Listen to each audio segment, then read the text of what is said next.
অনুমান 7:30 নাগাদ আমাদের কাছে একটা সিক্রেট ইনফরমেশন আসে যে বরপাতুরির দিক থেকে একটা অটোরিকশা যার নাম্বার TR07B2900 সন্দেহভাজন সেটা বিলুনিয়ার দিকে আসছে।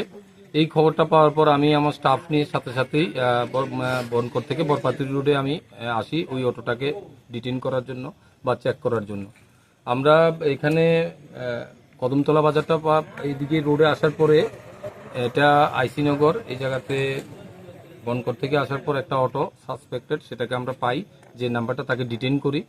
ডিটেইন করার পরে আমি যখন সিগন্যাল দিই অটোটা ব্রেক দেয় এবং সাথে সাথে এখানে উল্টে যায় এবং অটো থেকে আমি নামতে অটো থেকে একজন লোক পালিয়ে যায়, আরেকজন অটোতে আমরা ডিটেইন করি।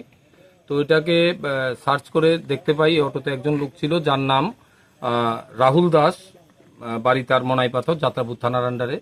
তো এই অটোটাতে চেক করে দেখি এটার মধ্যে সন্দেহভাজন দুটো গাঁজার প্যাকেটের বস্তা মজুদ আছে। এই খবরটা পাওয়ার পরে এবং চেক করার পরে আমরা প্রথমেই আমাদের হায়ার অথরিটিকে জানাই এবং সাথে সাথে আমি আমাদের এক্সিকিউটিভ ম্যাজিস্ট্রেট বেলুনিয়া স্যারকে আমরা ইনফর্ম করি।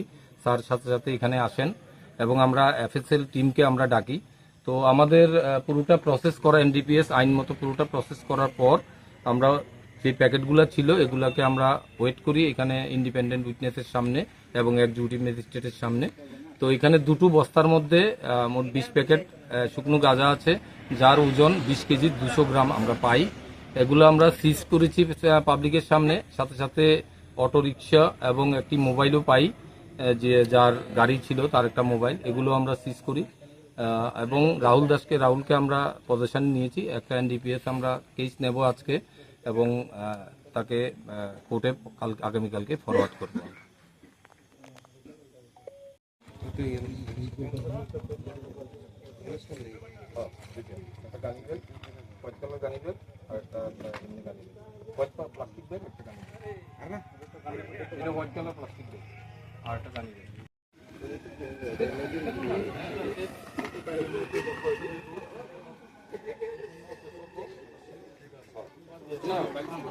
কোন জায়গা